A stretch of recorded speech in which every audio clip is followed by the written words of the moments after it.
Well, happy early Monday here on the Markcast. No days off here and no off season. I've seen a lot of XFL, podcasts taking time off and USFL and all that. Not here on the Markcast talking CFL today. Huge slate early. I see our guests are getting ready here. Let's bring back in Jason and Evan, and then we have our special guest standing by. Gentlemen, how are we doing today? Doing great, Reed. Doing great. Jason, did we get our audio figured out? Looks like maybe not. Okay, we'll get Jason figured out here. Evan, early on the West Coast. How are you doing, sir? Good, yeah, definitely an early morning, but excited to talk about this week's slate of games before they actually happen, which I haven't done yet this season. Definitely looks like an interesting slate. I know we talked about it a bit on the show earlier this week, just kind of a quick little preview. But obviously, we're going to bring in our guest here, and we can definitely have an in-depth discussion for sure. So we're going to bring in our guest here. I appreciate that. Making time. We were in the same building last night, separated by a few tens of thousands of people and many dogs at Farhan Lalji. How about those Mariners? Oh, they're awesome. Where were you? You didn't talk to me. You just hung out. At least did you have Dorothy with you? You stayed? No, you would have been sad. You would have been disappointed. I had to work, and then I ended up coming in the sixth inning. So I bought tickets and then forgot I had a gig. So I flew in. I missed all of Hancock's debut. I missed all of that stuff. I got there just in time for Cal Raleigh's 2-run home run. Yeah, you know what surprised me in that game was that it had been a while. Like I did get to a game last year, but I was stunned at how many people actually came really, really late. Like you, sixth inning showed up. There were a lot of people that midway through the game, even when we got there and the dog lineup was there, like we got there and it took us a while to get in. And like there were like hundreds, if not thousands of people still outside. And we got in probably in the first inning, near the end of the first. So it was, people enjoy it. It's just you come, whether you come for an inning, whether you come for 9 innings, it's just so much fun at the park. And another 40,000 plus and 7 in a row for this team. Can they just, there's one team ahead of them in the standings, a team I really can't stand. Like, could they just pass them? After that, it doesn't matter to me. No, it doesn't. My buddy, when he got there, my friend that I was meeting, he said, I've never seen the line this long, not for a giveaway. I said, no, it's tremendous. It's tremendous. But we're talking CFL here today. Jason's having audio issues. We'll figure that out. Farhan, how are we feeling here, week 10? Well, I think there's been a lot of unpredictability to this season. You've seen BC and Winnipeg beat up on each other twice. You've seen Ottawa with some miracle comebacks. The only thing we haven't seen is an Edmonton victory, and I don't think we're going to see that again. Chad Kelly looking like an MOP candidate, then getting dinged up, and then Calgary finally winning. So it's been an interesting first part of the season, and I think this week should be no different. Evan, you have any questions for Farhan here while we're sitting? No, I don't think so. But if you want me to elaborate on your question about how the season's gone, I think it's definitely been, in my opinion, a lot of the teams that I thought were going to be good have exceeded my expectations. And then a lot of the teams that have been, bad or towards the bottom have exceeded my expectations, but in a bad way. Like you look at Edmonton, thought they'd maybe have a win or two on the board right now, but they don't. And then you've got a couple teams in the middle, like Saskatchewan and Montreal, who are playing each other this week. We can get into that game. Calgary, I'd like to see, kind of continue to, get up. I mean, they just came off that win against Toronto. Maybe some interesting circumstances there. We talked about that on the show Monday, whenever that was. So yeah, I would excited to see Calgary, maybe get some traction going. And yeah, I mean, Ottawa right now is kind of my big question mark. They had a lot of momentum, swinging in their direction with Dustin Crum for a couple of weeks. But now they've kind of fallen back down to earth a bit. So now they're going up against Toronto, again, one of the stronger teams. Looks like Chad Kelly's going to be back for that one, practicing this week. So really interested to see how that one goes as well. Yeah, Farhan, are we surprised?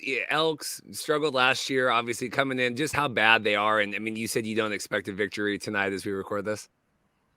Yeah, I didn't think they'd be this bad, right? I mean, I'm a believer in Chris Jones as a head coach, right? And I thought they'd done some good things in the offseason. You question when you spend $500,000 on 2 receivers, right? I'm not sure that's necessarily the best way to build, but I did think they'd made some improvements in some other areas. And I thought Taylor Cornelius should be better, quite frankly, right? I mean, I know some of the work that he did this offseason, and I applauded them for just saying, look, we've spent, a year and a half, 2 years developing this guy. We like what we see. The physical tools are there.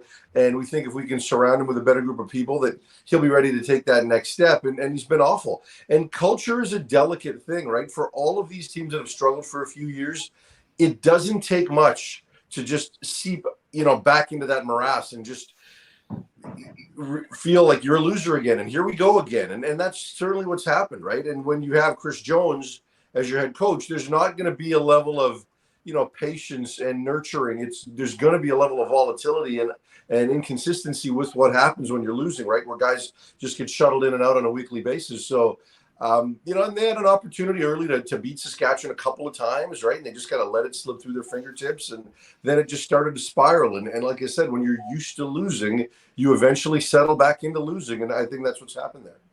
We've talked about the cap and preventing them from getting rid of Chris Jones, and we've seen, we've got a new offensive coordinator there, and we want to talk Ticats as well here with the bye. But, how hot seat does Jones have to be? I mean, this has to be a really kind of finite situation here, it feels like.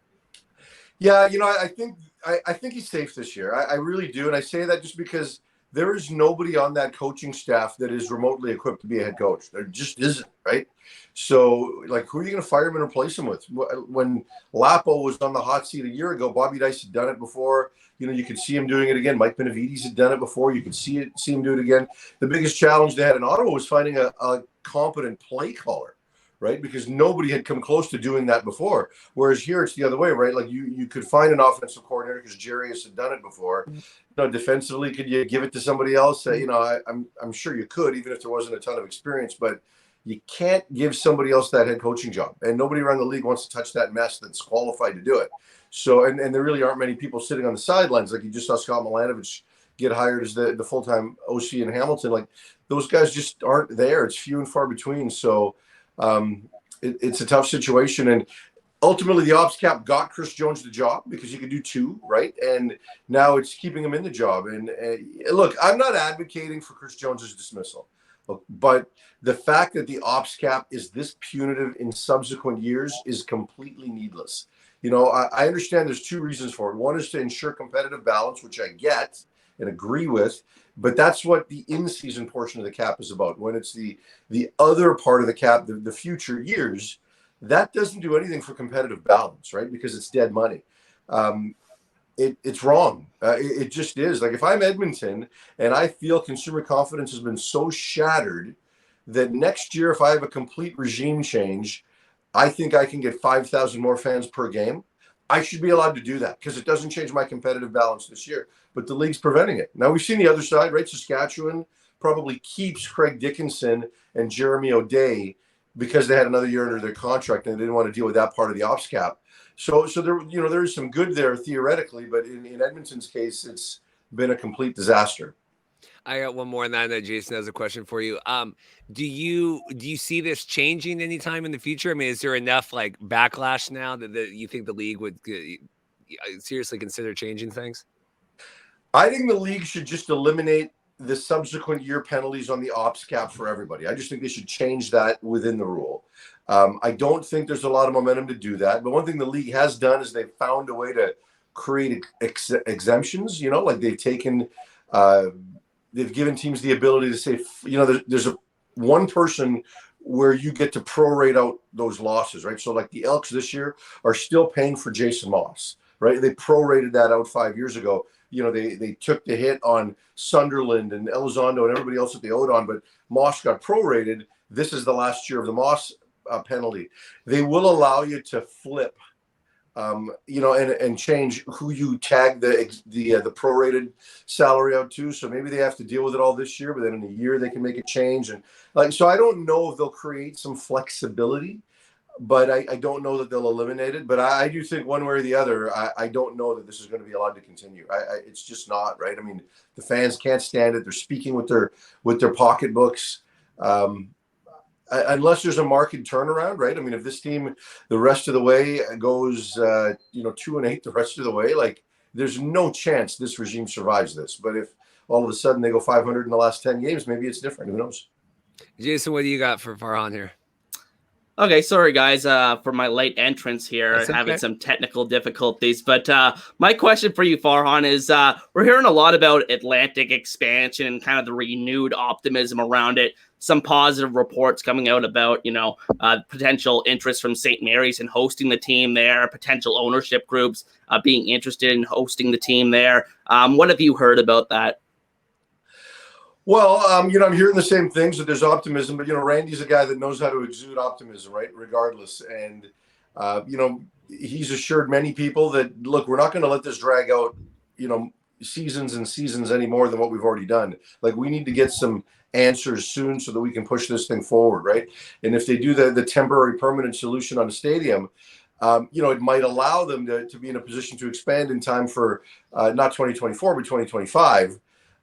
But they need to get there soon to do that. I do know that there's a belief there that they can find ownership. Like, I do think there's been legitimate expressions of interest on the ownership front, but the stadium's a solution. And the one thing we haven't seen is government officials step up and support this yet, right? Like, I think they're waiting for ownership to come in and support it, and before they kind of get involved in what the location solution is going to be and things of that nature. So I'm not sure that the temporary permanent stadium solution is as easy as Randy might make it out to be.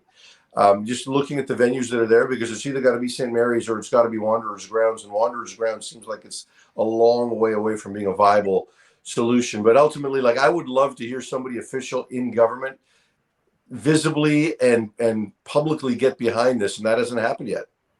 Evan, what do you make of all this? The expansion, we just had, and it seems like every year here it kind of peaks up with all this touchdown, and 3 Down was going crazy this week talking about all this stuff.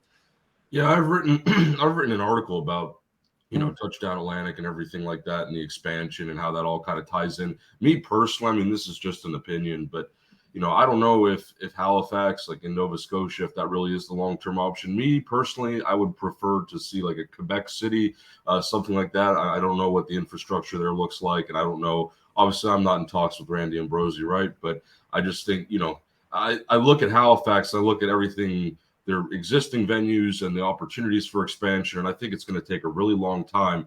And again, we've talked about it on the show before. Randy is an extreme optimist, and he'll definitely talk about this. But again, there's a lot of work to be done with the existing 9 teams in that infrastructure before you move forward with a 10th team. So that's kind of where I'm at on that. Yeah, Farhan, how do you feel? I mean, is this, in the 3 years that we've been covering this, it seems like this is the golden kind of chicken, goose, carrot, whatever thing that we've been chasing. What do you really feel? Yeah, look, I think Halifax is the place, and I think it can work there.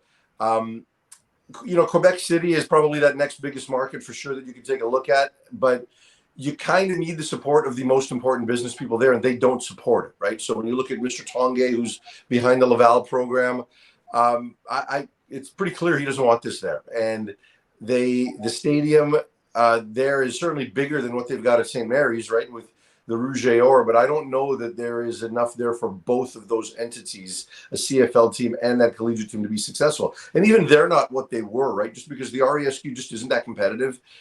You've got 2 teams that are at the top of it, and that's just the way it is. And, once in a while you might get a third that can sneak in and make some noise, but it really is just going to be Laval and University of Montreal in that league. So, those 2, when they play each other, draw crowds, but then they go down for the other games significantly. So I don't know that's going to be priority number 1. I think there are the optics around a coast-to-coast league that matter, and they've mattered for people for a long time. So if they can get that, and you're not just drawing from Halifax, but you're drawing from the entire Maritime region, and that's what BC is trying to do here, right? Like, they're now making the games a little more accessible for people in the Okanagan and Vancouver Island. You look at Saskatchewan, and it's a provincial team, right? People have talked about, hey, putting a team in Saskatoon, the university team does well, but the football team, the Riders work because they legitimately can draw from the entire province. And if you take that away, it would hurt the Riders. Even the Bombers, they draw provincially. It's a little more centered around Winnipeg, but they do draw from the existing communities and things of that nature. So I do think it can work in Hamilton if they do it right. But I do think there's a level of apathy even there, saying, look, stop talking about this, right? Like, blank or get off the pot, as it were. So hopefully Randy is right in terms of, we're not going to let this drag on and on even further, because it's dragged on long enough. Welfare check here. How do you feel about the Ticats? Jason's got his shirt on. We're going into the bye week here. What do we make of the Ticats? Yeah, you talk about surprises when we came into this segment, and for me, the Ticats have been the biggest surprise. They have spent a lot of money. Now, for me, I still had a bunch of question marks around this team, even if Bo Levi Mitchell was healthy, because, I just didn't know what that offensive line was going to look like. And I just truthfully didn't think they had enough receiving weapons, proven, experienced guys that have excelled in this league, right? They'd improved in some other areas, though. But, I love Orlando Steinauer, and, I generally like the culture that they've got there. So I'm surprised that it didn't turn a bit faster. Their coaching is high end. And we're going to see, because they do have some holes defensively. And now you've got Taylor Powell, and we all got infatuated with Dustin Crum, right? And he's a great story, but at the end of the day, Dustin Crum's got to show us that he can consistently throw the football. Hasn't shown that yet, right? He's done it in spots here, and we know how well he can run, but he's not Lamar Jackson, right? Like you're not going to turn a team around and get him into the playoffs once they've seen you on film a couple of times with his running ability. It's good, but it's not ridiculous. And when I look at Taylor Powell, I see good things, much like I do from Dustin Crum. But show me that you can throw the ball consistently. And I'm not being critical of the player, because this is a hard league, and it's difficult for guys in their first year to do that. Maybe he needs more time, and Hamilton isn't Edmonton, right? But they also had a really difficult year last year, and it's easy to kind of slip back into that mindset when you don't start having success. And now they've made the change at offensive coordinator. Tommy Condell's a bright guy, right? It's not going to take him long to get a job. Replace him with Scott Milanovich, who's another really, really smart guy. But ultimately, Taylor Powell's got to show us he can throw the football consistently. And until that can happen, and until the offense looks like it's going to be more than just a bunch of hitches and screens, and they can push the ball down the field a little bit and, get into the 200 yards, low 200 yards, even high 100 yards of passing consistently, they're going to continue to lose. That's just the way it is. So show me. Yeah, Jason, did you feel, is this enough change for you this week, having the OC change over? I know that coming off the big loss here over the weekend. Well, I do think there's going to be some improvement offensively, but my biggest concern when I was putting together the video I did was on Orlando Steinauer's tenure as the Ticats head coach this week. And the biggest concern for me is they're dead last in points against per game. And I think that is so uncharacteristic of the Ticats. They've had consistently a pretty good defense over the years, and I think that has always been something that they could rely upon, and I don't think they have that this year. So honestly, I think that is one thing they really need to improve upon above all else. And I think the quarterback situation, like Farhan said, is not ideal. I think that when it takes a long time to learn how to win in this league, and I think it's very hard to ask that Taylor Powell to kind of take the reins here. Yeah, I mean, you had covered the Ticats before, right, for News 7. What do you – I don't know. It feels like it's a stopgap, kind of like the Elks did. Hey, we got to make a little bit of a change right now to get people happy. No, this is a meaningful change, right? I mean, it's a little bit different. Like, Stephen McAdoo and Tommy Condell aren't the same guy, right? Like, generally the belief level that is out there, for Stephen McAdoo really rests around – Chris Jones, right? I don't know that anybody else is going to be looking out there for McAdoo. That was also kind of a, an optics move, because I think people in the marketplace are a little bit less enamored with Chris Jones, and they can't make a change there right now. So they do it at OC, and they've got someone there who's done it before. Like, moving on from Tommy Condell is a significant thing. Now, people in that market might be a little bit, tired because he's been there for a long time, but like league wide, people really think Tommy Condell's a pretty good coach. So I think in the case of Edmonton, it was the only move they could make. There are other moves they could make in Hamilton, but the organization really, really believes in Orlando Steinauer. I do as well. I think it's in Edmonton, that move is kind of perceived as shuffling the deck chairs. I think in Hamilton, it's perceived as a really meaningful move. I really do. So, we'll see what the results are. But again, it's tough. And people that I've talked to in that organization that have seen good quarterbacks ascend really believe Taylor Powell's going to be a dude, right? But it's hard to be a dude in your first year. It's just tough, and the league's too good for that. So can he figure it out by the end of the year, and can the East scuffle along? And, they looked great up until a couple of weeks ago. Now there's been a bit of a regression in the East. If that regression continues and Hamilton can stay in it long enough, maybe in another 4 or 5 weeks, Taylor Powell can really hit his stride, or, Bo Levi Mitchell gets back in the lineup, or whatever it happens to be, and maybe they can make a late push. But it's a tough league, guys. It's a tough.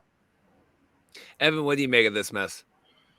Yeah, I mean, I used to cover this team, and I think, it was somewhat expected for there to be a bit of a downturn now. Maybe I didn't expect it to be this much, where you're letting go of your offensive coordinator in the middle of the season. And like Farhan said, Tommy's a very well-respected guy amongst, CFL circles. And I was reading, it's not going to take him long to get another job. And I definitely agree with that.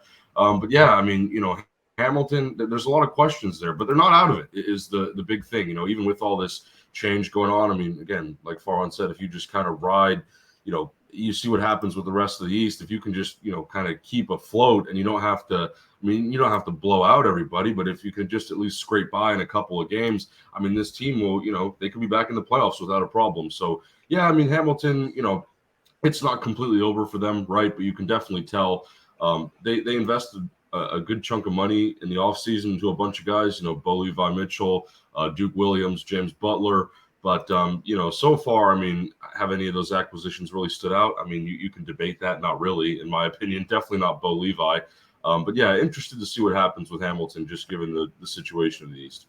Here's the thing. If you want to build confidence in a quarterback, people talk about the offensive line and talk about the receiving core, and get a great defense, right? Like, that's, to me, it's a quarterback league. But the best way to develop a quarterback is to make sure he doesn't need to put up 35 points a game, right? Like, if you can build defensively where, you're tackling and you're playing functional defense and you can get other teams off the field, now a quarterback has time. He's got time within a game, and he's got time within a season. And, when you look at how that team's been built, defensively, there just hasn't been a consistent pass rush there. They haven't been able to get that done. I think there was probably some expectations around Jagarrett Davis, who either through injury, age, or just desire or fitness, that didn't work out. There's holes in the back end at various spots. And then when injuries creep in and you're thin to begin with and you've got holes to begin with, now those small holes just become, big gaps. So it's tough. So whoever's in there at quarterback, there's so much more asked of him that makes it that much more difficult. I got a question here regarding, and we got if you're a few more minutes, and then you got to hop off to do your TSN work. I appreciate you coming on. In terms of the quarterbacks, and we had our good friend Dave Naylor on earlier in the season talking about, like, should there be a neg list? Should the quarterbacks be exempt from the neg list? Here we have the pesky USFL and XFL stealing up all the talent here. Like, what would you like to see in terms of teams being able to acquire more quarterback talent with the neg list? Well, I think they should limit the neg list, first of all, right? Like, it shouldn't be unlimited. Teams shouldn't be able to carry 10 quarterbacks on their neg list, right? I think you should be kind of forced to own in on, who you actually think you've got a chance to get. So if you said, okay, look, you can't put more than 3 quarterbacks on your neg list, that wouldn't be a bad thing. But I'm more of a kind of a process-driven guy in terms of how you identify and evaluate. So number one, I would take a certain number of dollars out of the salary cap, maybe $750,000 for the sake of argument, remove it from the regular cap and create a quarterback cap. Things like, don't allow a quarterback to make more than, say, 9% of the total cap, which is around $500,000, right? Because that's still a good living. Guys aren't going to say, no, I'm not going to play because you won't let me get 6. Have a minimum salary on quarterbacks at $100,000. Optically, you might get a few more guys that can come up. And then create development opportunities for them. For example, the CFL used to have off-season OTAs. They would allow teams to go have a weekend mini camp. Well, bring that back. But if you have played more than, say, 18 CFL games, a full season's worth, and I don't mean PR, I mean dressed in game, don't let those guys participate, because you don't want guys getting hurt. The union will probably be more likely to accept something like that if you have some limits on who can participate.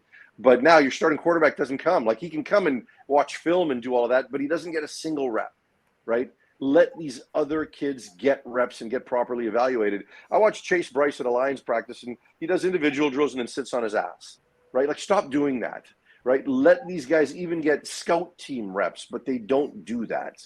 So, for me, I think they need to create meaningful opportunities where you can develop a guy, do some things around the third quarterback. I hate that teams have changed that rule, and like, they've basically made it its own position.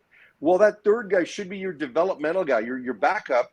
Ideally, he's got a little bit of experience and can plunge forward in short yardage. But your third guy should be a developmental guy. Like, I like who do we see in? I'm just having a brain cramp here, in Toronto, that played the second half of the game last week. Yeah, Cameron Dukes. And, you know, whether you do or don't like Cameron Dukes, something was gained there by the Argos playing him for a half. And if they decide to sit Chad Kelly because there's a buffer in the standings and they play Cameron Dukes, something will be gained there. Something's been gained with Taylor Powell. Something has been gained with the quarterback Dustin Crum in Ottawa. What was gained by the BC Lions having 34-year-old Dom Davis go out there and play half of football? Like, you know, he's not the quarterback of your future, right?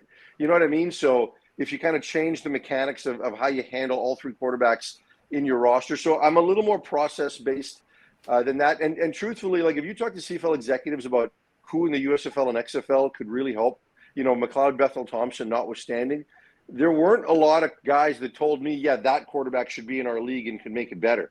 Here's where those spring leagues have really hurt the CFL. The offensive lineman talent available is not as good. It's so hard for these guys to bring in quality offensive tackles, right? Because those are the scarce commodity in football across the board. So, you know, that's hurt the quarterbacks more than the quarterbacks itself. Jason, you have anything quick for Farhan before he's got to drop off? Yeah, for sure. So my question is more of a general question, Farhan, is what is the story of the CFL season if you had to just point to one thing so far this year? Wow, I think it's probably the balancing at the top of the league, right? I mean, you know, Winnipeg has been so dominant in the last couple of regular seasons here. And, you know, we go into a season just assuming even maybe they're going to be old, you know, but assuming. And now that the fact that Toronto and BC were able to take steps to kind of get closer to that top rung. And, yeah, I know people are going to point to 50-14, but I think those two teams are a little more even, you know. So the fact that we've got three teams that are up there punching, I think has been good. And, you know, we've had a chance to see some young quarterbacks, you know, Crum Mania, you know, the cardiac kids in Ottawa has been fun for a while. We'll see if it can continue, but those are probably the main things that jump out to me. Just that other teams coming to the top to push Winnipeg and just some fun with a bright young quarterback. Well, Farhan, Godspeed. Go do your real work here. I appreciate it. Maybe we'll see you at a game, or else we'll all be in Hamilton, so we'll all be up there. We'll be hanging out. Oh, So nice. I appreciate your time. We'll do that. Give my love to Dorothy, and yeah, hopefully we see you at T-Mobile soon. And I'm going to be at the Seahawk game tonight, so maybe we'll see you there too. Yeah, no, but good luck with that. Yeah, we got that. Who is that coming up there? We've got Minnesota right. preseason. Yeah, Minnesota. It's going to be exciting. All right, Farhan, we'll see you soon. All right, bud. Well, there we go, guys. How was that? Farhan joining. You can go check him out on TSN here.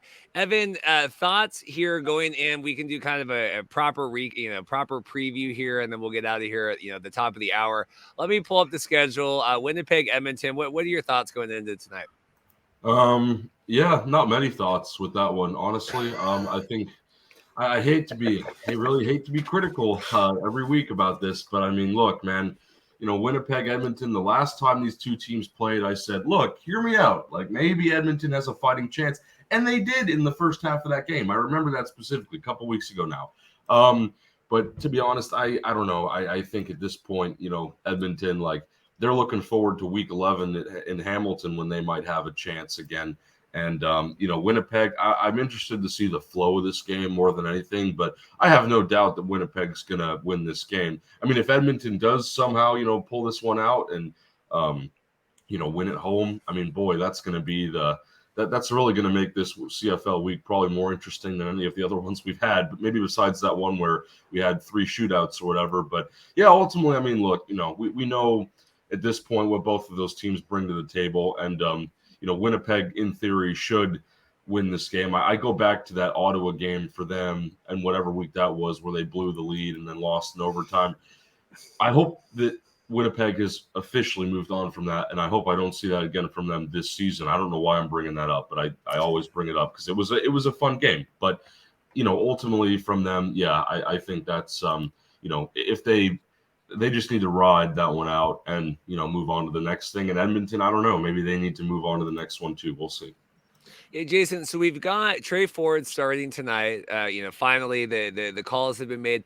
I don't know if I see a win tonight, but we have Edmonton at Hamilton next week. That feels like a very winnable game. I know that doesn't do anything against the losing streak.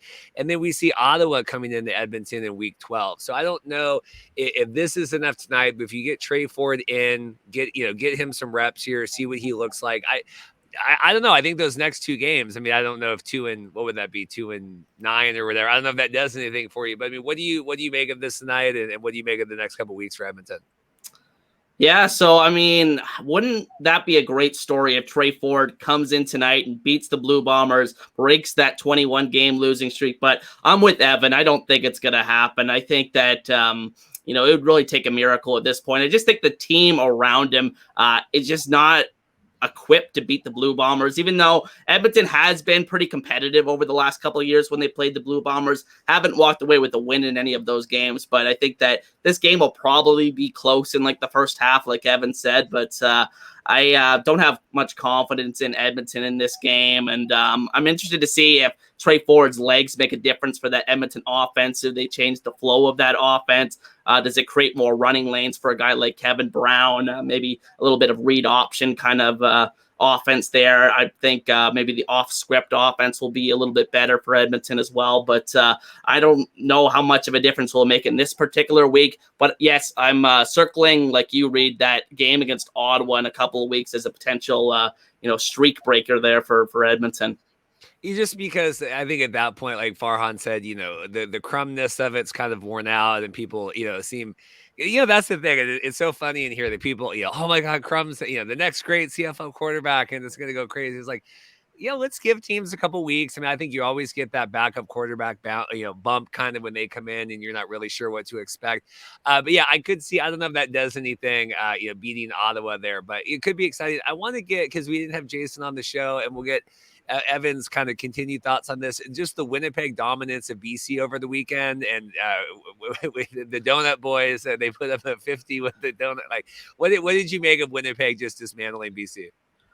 Well, I think we saw the true potential of that Winnipeg offense on the field really for the first time this season. I mean, Kenny Lawler missed the first 6 games or so of the season with that visa issue. So we were able to see him, Dalton Schoen, Nick Dembski, all those guys on the field at the same time and at 100%. And you saw how dangerous that they could be. Big play offense. Kenny Lawler, I think, is arguably the best receiver in the entire CFL. I mean, just what he can do deep down the field is pretty impressive. And I think that, Winnipeg just proved that they're right still in the conversation as a Grey Cup favorite this year. And I think that BC is going to have to go back to the drawing board and see what they can do when they play in BC later on this season. I believe that's in September or October. Yeah, I think it's like people keep saying October 6th. I guess it must be. Evan, thoughts about Winnipeg here? Any continued thoughts here following? We were all kind of shell shocked here on Monday morning.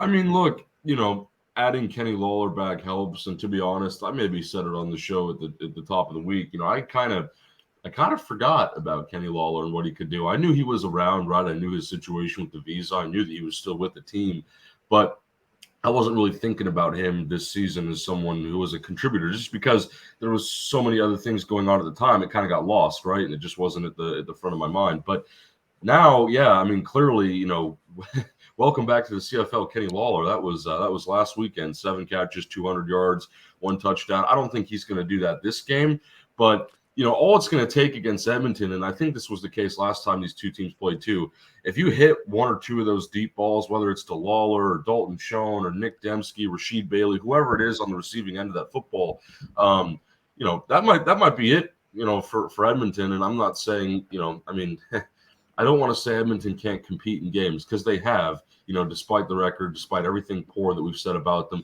they have, been able to compete against some, good teams. Again, Winnipeg, they were riding with them for a full half, a couple weeks ago.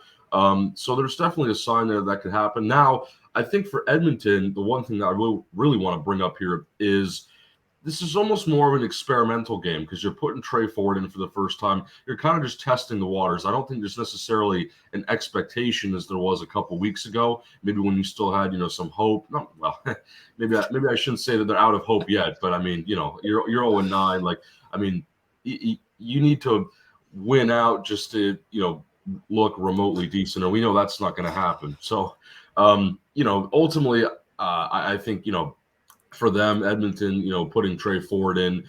They're just kind of, seeing what's on the table here over these next couple games and, maybe what can give them the best shot to win in maybe the final couple weeks of the season so you avoid total disaster. Because I do think the Elks will win, maybe 2 games, the rest of the stretch. That's my sort of evaluation, assumption, whatever you want to call it. But how do you get that done? Now you have to start, throwing more things into the mix and figuring it out, especially given that you've already lost 9 games to start the season. I want to say I had put this on the thumbnail for this week too for the logos, but the indigenous logo here that the Elks have might be the best thing they've done all season. And this is hot. And I've seen some people say that this should be their logo moving forward. And, maybe we get kind of a fresh rebrand tonight. I know people haven't been happy with, the Elk, the rename of the team and all that kind of stuff. But this is hot. I think this got collective appeal for that. Jason, do you have any thoughts on the I guess temporary, but we'll see how long they roll it out. Yeah, I really like those logos that these indigenous artists come up with. I really like the one that the BC came up with. I actually had have a t-shirt of that logo on it, and I would love a t-shirt with this one on it as well. I think this is maybe even better than the one that BC came out with. So yeah, I think maybe this provides a little bit of a spark. I don't know how much of a difference it will make, but yeah, I like the logo. It's hot here. So let's get back. I've seen, I don't know if this is the most exciting game of the week here, but the one tonight, but we have Saskatchewan here going into Montreal. Montreal, I'm trying to remember, did they win? Did they win last week? Yeah, with the dominant win over Hamilton. Evan, thoughts about this one, Saskatchewan traveling into Montreal? Yeah, so this game is a bit interesting because both teams have 4 wins, but Montreal is 1 game behind because of the bye. So you've got Saskatchewan at 500, 4-4, and then you've got Montreal above 500 at 4-3. So Saskatchewan, I don't know. I'm liking Montreal more in this one. Saskatchewan still has a lot of questions. But look, if Saskatchewan does win this game, I think, it might mean – I want to say it might mean more because, then they're 2 games ahead of Calgary maybe. And then you start getting in. Well, that's all numbers, right? I think I've said before, I can't do math to save my life. But look, if Saskatchewan wins this game, I'll tell you right now, it gives them an advantage. And I was saying last week, this week, whenever we had the show, Saskatchewan is one of these teams where, there's a lot of questions, but when you're at 500, it's really choosing your own destiny, and Saskatchewan, I do think, has the ability to win games, unlike, some other teams perhaps in the East. I feel like they do have a bit of a stronger core there. I like Craig Dickerson. I like all those guys, everyone that's on their staff. I really think that there's, something to be worked with there. And, Mason Fine, I think, is still the big question, right? He hasn't really – last week I think was his best game that we've seen from him so far. But prior to that, it was kind of choppy waters. And look, I'm not going to rule Mason Fine out, but, I think if Mason Fine doesn't work in this game, maybe you start looking at Jake Dolgala or somebody like that because he came in that touchdown Atlantic game and had a nice series. So, yeah, Saskatchewan, a lot of questions. Montreal, well, coming off a big win against Hamilton, this game is at home for them. I would probably favor them in this one. But, Cody Fajardo has been a bit, up and down. You don't really know what you're going to get. And, again, I think I've talked about, Montreal's offense as a whole, how much I like that. William Stanback getting involved for them has been extremely helpful over the past couple weeks, finally getting him going after a very slow start to the season.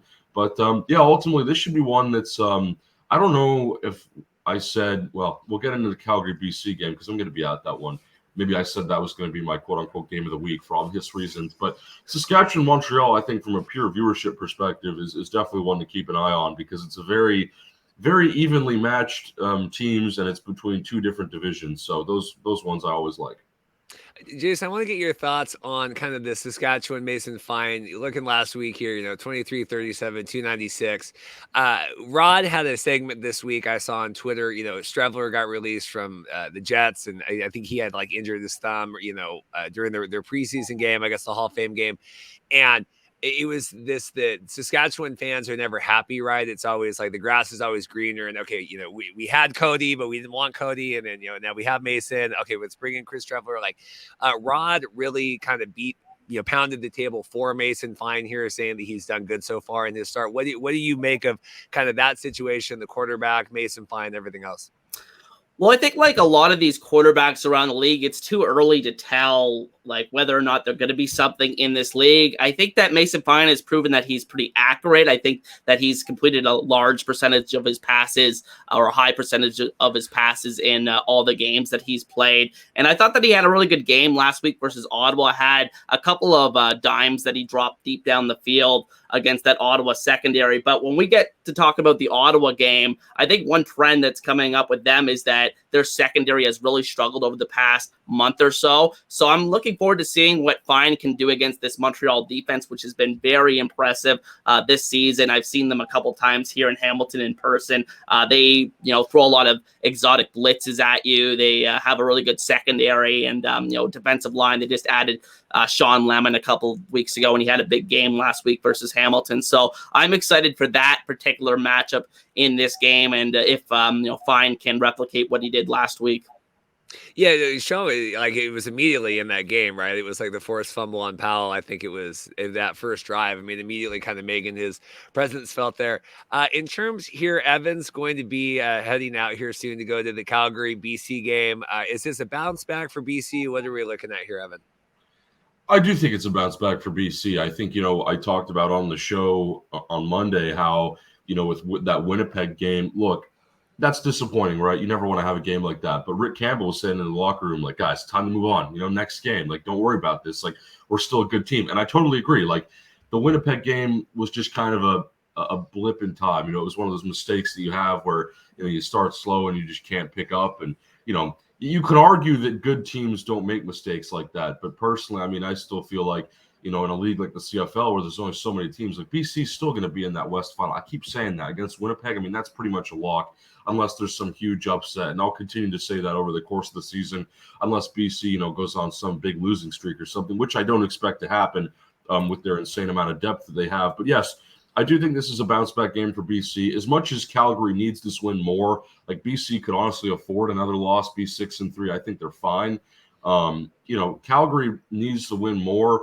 But right now, I still don't see enough from them to where they could take down a team like BC at home. And again, they've made progress, right? I know they came off a win against Toronto that surprised a lot of people. Now, I said before, right, in that game, I still think Calgary wins regardless of whether or not Chad Kelly gets injured, just because Calgary, has previously kind of figured out Calgary on multiple occasions, or Toronto, excuse me.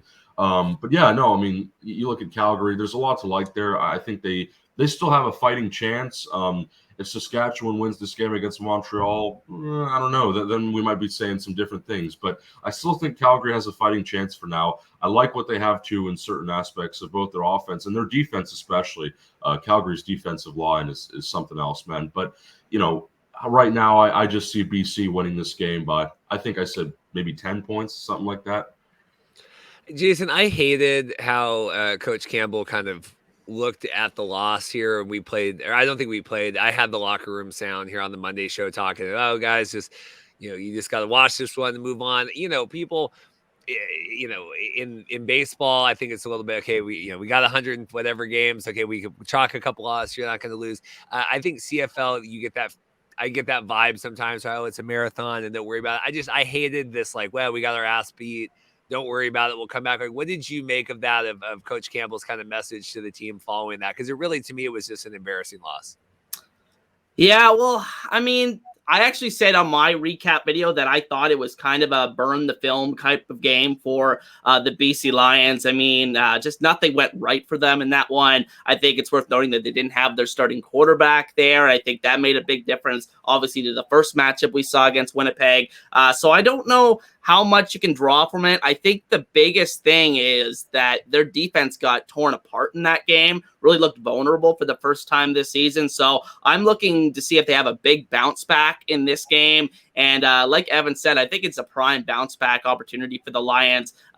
Jake Mayer and Calgary have really struggled against BC over the past couple of years. So I'm really interested to see if, that continues. And I had a video actually looking at how Jake Mayer's played against both BC, Winnipeg, and Saskatchewan, earlier this season, and how he struggled in those matchups against those three teams that are kind of playoff contenders in the West Division. And, at the end of the day, it's going to be interesting to see what happens for, BC and if they can bounce back here. And especially with Adams back in the fold, it looks like. Yeah, I got to hear, his. I found they had I just wanted to have something to visually hear while we talk about Vernon. Were you, and I'll get Evan's thoughts as well, but first, Jason, were you surprised? Dane didn't look great. I felt like Dane really felt like, okay, I got to make a big explosive play like right now, right? Like, okay, they get down, we're throwing it like. If they had just had a couple sustained drives going down the field, I think that slows the momentum, right? I think that helps kind of the crowd and kind of everything else. Like, were you surprised with how Dane played? No, not at all, because of how much pressure Winnipeg was putting on them right from the jump of that game. I feel like every time he let go of the ball, he was getting hit by Willie Jefferson or some guy on that defensive line for Winnipeg. So I think I'm not too surprised, because Dane Evans, when he does face pressure, he doesn't tend to handle it very well. And when you can block up front for him, that's when he can have a very effective game. But they just didn't look like they had that right from the jump in that game. Evan, is Dane kind of what we thought he was? Were you underwhelmed, overwhelmed with his performance last week? Well, I was definitely underwhelmed this week, but I left that game. I still believe Dane can be a starting quarterback in the CFL. Now, my opinion on him has changed. I don't want to say drastically, but it has changed over the past couple seasons. I used to be big on the Dane Evans hype train, especially back when I covered Hamilton in that Grey Cup season. I really did think Dane Evans was the future there. And unfortunately, that just wasn't the case. Last year, I don't want to say he regressed. I hate to put players in a position like this where I have to say negative things. But if we're being realistic here, I mean, he didn't live up to my expectation. Let's put it that way. And now he's in BC. He's behind Vernon, and Vernon's played so well. It's like, well, and Dane hasn't. Again, prior to the Winnipeg game, he looked all right. I think it was against Saskatchewan. It was okay, but it's at a point now where, unless Vernon gets hurt again, I don't think he plays this season. And, I think the bigger picture here is, what does this look like moving forward? Does Dane become a career backup? And how does this really affect his development? I know we had talked with Farhan, and we've talked about it in previous weeks too, about how the CFL quarterback development situation has, kind of been altered over the years, and perhaps it's not in the best way with just the number of quarterbacks, and you have a designated short yardage guy, which, takes away from sort of your ability to just develop as a pure passer, or even just a regular sort of scrambler, if you want to talk about mobility. But yeah, I mean, we'll see what happens to Dane Evans. He's definitely one of the bigger, I think, questions now more than anything. And if you had asked me that 2 years ago, I don't know if I would have been, I don't know if I would have ever imagined saying something like that. Well, it's crazy. Maybe you look back, like you said, Evan, with the Grey Cups, and here to have Mazzoli and Evans, you keep, or you dish Mazzoli, he gets hurt, then we dish Evans, we bring in Bo. It just, I don't know, Jason, how do you feel about that as like a Ticats fan here to be, a Rouge and whatever overtime away from a Grey Cup win here 2 seasons ago now to where we're at? Oh, I think you're on mute. Sorry. Sorry about that. That's yeah. okay. So, like on one hand, I think, maybe a part of me says that they should have brought Dane back for another year. But then the other side of me says they really couldn't have justified bringing him back given how poorly he played at times last season. I mean, I think he was 16 touchdowns, 16 interceptions last year, but 5 of those touchdown passes came against Winnipeg. So, I mean, take that away, 11 touchdowns, 16 interceptions over the course of the season just isn't going to cut it. And, like Evan, I was very high on Dane after that 2019 season. And after the 2021 season, I thought they made the right call going with Evans over Mazzoli. He was the much younger quarterback, had much less checkered injury history as well. So, I mean, I don't think that, it's unfortunate that both of these guys aren't really starting quarterbacks right now in the league. And, unfortunately for Mazzoli, that's due to health reasons. And then Evans has had some health things the last couple of years, obviously was knocked out in the Grey Cup game in 2021 as well. So, I mean, at the end of the day, I don't know where I was going with this, but I think that Hamilton. It's a struggle for what they've been doing with the quarterback situation over the last couple of years, and as it pertains to Dane Evans, I think he can be a starting quarterback in this league, but I think he's one of those guys that is dependent on the situation around him more than anything. And I don't think that's, you could say that about a lot of guys right now in the CFL. Well, I think that, we've talked about this before on here. I think the end of this season going into the next year, I'll be very curious to see what the quarterback situation here looks like up north. Because, depending on what Mazzoli does and what Bo does, if Dane has played his way out of, we could trade for Dane, kind of Arbuckle did that this year, right? Like, okay, we kind of, he's duty now, we don't. He used to be in that conversation like, we just got to bring in Nick Arbuckle and do that, or we got to bring in whatever. Last game here, Crum Sanity going into the Argos. We'll get Evan's thoughts first, and then I want to get Jason on kind of how pedestrian the Argos looked last week with Chad being hurt. But Evan, what do you make here, Ottawa going into Toronto? Yeah, I think this game, Toronto should win this game, right? They should get back on track after that Calgary game. We've got Chad Kelly coming back after he got knocked out due to that injury. But even if Ottawa loses this game, like I guess they're projected to, I'm not out on Ottawa yet either. And especially in the East, you look at, between Hamilton, Ottawa, and even Montreal, again, if Saskatchewan wins, Montreal loses, everyone's kind of right in this pot. And let's say Ottawa pulls out, some miracle win against Toronto, then things are really interesting between those three teams, Montreal, again, Hamilton, Ottawa.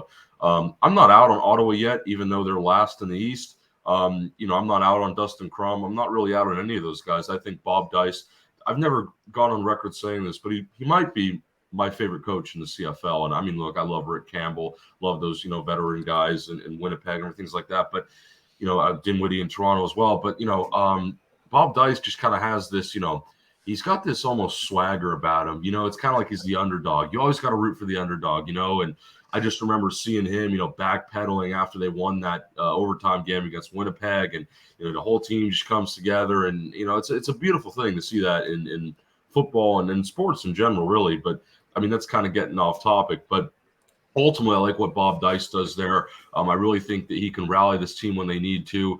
I'm not going to say Ottawa's a playoff team yet, even if they do have hope in the East and things are kind of evening out behind Toronto. I'm not going to say right away that they're a playoff team. The team still has a lot of work to do, and clearly there's still things to be done in the offseason. Even though they've been able to kind of turn things around late, it's still far from perfect. They are not a team that you're going to really put a lot of money into. I think if you're well, maybe not a fan, but you're not going to be placing heavy bets on Ottawa a lot. Let's put it that way. Ottawa, I have hope. Ultimately, I'd probably take a team like. I don't know. I might even take Hamilton over them talent-wise.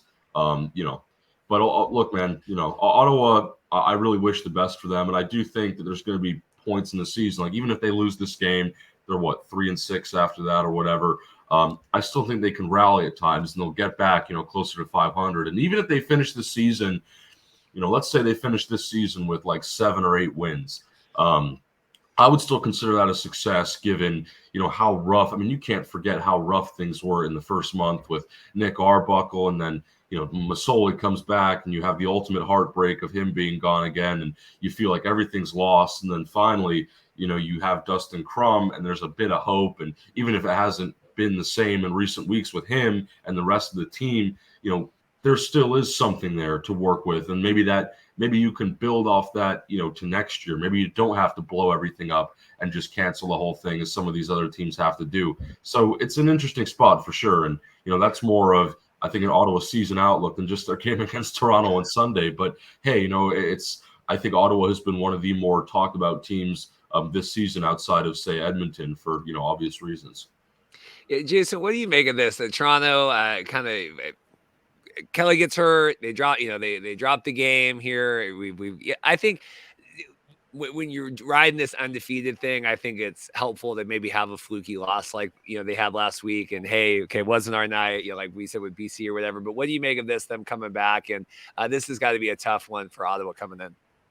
Yeah, like about the game last week, I think the biggest takeaway for the Argos is just the amount of injuries that they suffered in that game. Obviously, Chad Kelly's the big one, but also Darius Pickett, one of their best defensive players, went down in that one. Alex Brinkman, a good rotational defensive lineman as well. Ajo Alette actually was banged up earlier in that game, was able to return, but I mean, the injuries started to pile up for the Argos in that game. So, I mean, I'm not too worried about them. I think that, like you said, it's good to get that, that undefeated streak out of the way, because I think that it could kind of wear on a team. I think we saw that from Winnipeg last year. I mean, they went up to what was it, 11-0 before they lost, and at the end of the day, I feel like just the pressure that's mounting every week that you win is just a lot of pressure to play under, and it kind of distracts from the ultimate goal of surviving the marathon of the season and ultimately winning the Grey Cup. And I think that now that it's out of the way for the Argos and that they look like they avoided the worst case scenario with Chad Kelly, I think that the Argos will be fine going forward. Yeah, I think what was it? Dinwiddie, I think, was saying, or they were quoting him in one of the games. So yeah, we play each game. We're 1-0 every week. I'm like, you can say that, but I think you sit there and I think there's a lot of undue pressure with that. But it should be good. I mean, they still obviously a hot team. Evan, are we glad? Here before we kind of wind out the show that Chad kind of, like we said, avoided kind of the worst case scenario here, just in terms of not only the team and him, but just kind of the marketability of the league right now? Oh, well, absolutely. I mean, look, if you lose Chad Kelly, not only are you losing the starting quarterback of the Toronto Argonauts, who are in Grey Cup contention, you're losing a big part of Canadian football culture right now. And I think that goes without saying, because you look at, Chad Kelly, first of all, he's recognized in the United States because of his background, being the nephew of Jim Kelly. So there's that connection. But then also just, he's playing at such a high level that it's making the game interesting again. And now that's not to say that Zach Collaros and Vernon Adams and a couple of these other guys haven't been doing it for multiple years. But Chad Kelly, just kind of burst onto the scene as an elite quarterback. And again, because of his background and just because of his sort of, like a lot of people know who Chad Kelly is because, I mean, look, he unfortunately, he was drafted in the NFL, had some legal issues. Again, there's the Kelly family connection, like I've already talked about.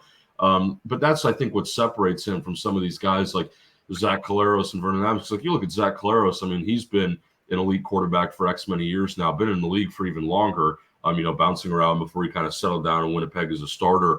And but people don't know who that is because he played at G5 Cincinnati and then just went up there. And, outside of Travis Kelce, maybe giving him a shout out because he was his college quarterback, you're not going to hear much about Zach Collaros. But I think, Chad Kelly, like I've seen, on certain, tweets and things like that, people are like, oh yeah, Chad Kelly, I remember him, Mr. Irrelevant and the whole thing. And like, he was at Ole Miss and all that. So there's definitely, that I think is at least, bringing a bit of attention to the league. And if you're a CFL fan already, not someone that's, on the outside looking in, Chad Kelly has added an extremely positive element to this league. And I think Farhan put it best when he said, what's nice about this season is you don't just have Winnipeg and a bunch of teams, below that. It's BC and Toronto, especially, again, with them, being undefeated up until last week, are kind of rising to the top of the crop here, if you know what I mean. And yeah, I mean, if you lose Chad Kelly, that would be a big blow to just, the CFL season as a whole, because, people have enjoyed watching him. I think, especially if you're a Toronto fan, yeah, but me, like I'm, kind of a neutral fan. Maybe I lean towards BC a bit, but, I've really enjoyed, I mean, he brings an element to the game that's been missing for, I think, many years now. And again, that's not to discredit, Collaros and all these other guys, but there's just something about the storyline of him coming into the Grey Cup, having barely played in the CFL before that, and then within a couple months of an offseason, turns around and becomes, one of these better passers. Because again, like a guy like Zach Collaros, I'm not trying to take away from him, but Collaros has just set a standard now. And if Collaros doesn't throw for 300 yards and 2 touchdowns a game, then it's like, oh, I mean, we probably should give him more credit is what I'm trying to get at here. But still, like, it's just we're so used to that now. It's not very exciting. Whereas Chad Kelly brings this extra element of spice or whatever you want to call it, excitement. Just makes the overall product better, I think. Jason, anything else from you here before we get out of here? Yeah, so my one thing I'm watching in this game is that Dustin Crum has really struggled over the last couple of weeks. They don't have an offensive touchdown over the last 2 weeks, and they're going up against that really good Argos defense. So my question is, has the CFL figured Dustin Crum out? I guess we'll find out this weekend. No, I think, yeah, like I said, it was funny, and I enjoyed when we had Steve Simmons on a couple weeks ago, and because it was following that crazy weekend, and Crum coming back and winning and all that. He said, yeah, it was the most exciting weekend, but like I don't know if that's a good thing right now, where we kind of have this maybe a quarterback. I think we call the episode the quarterback crisis here coming. But I appreciate it. I appreciate Farhan getting up early today, making time to come on the show. That's appreciated. You guys making the time. Hopefully in my work schedule next week, but I have some emails out. Could be a banger show next week. Could be a very banger, very CFL heavy show. Could have a couple big time guests. So sometimes when it rains, it pours, and we'll see. But this week, I thought this was a good solution. Here having to work the rest of today and with these Thursday games, but we'll see next week. Could be exciting. Evan, safe travels. Cheer loud for BC, America's CFL team. Make a sign, make a poster, but. And I appreciate Jason as well. And we'll post this video over on his channel as well. I appreciate you guys. I got a dip. So we'll see you next time. See if any other comments come in. All right. We'll see you guys next time. Take care.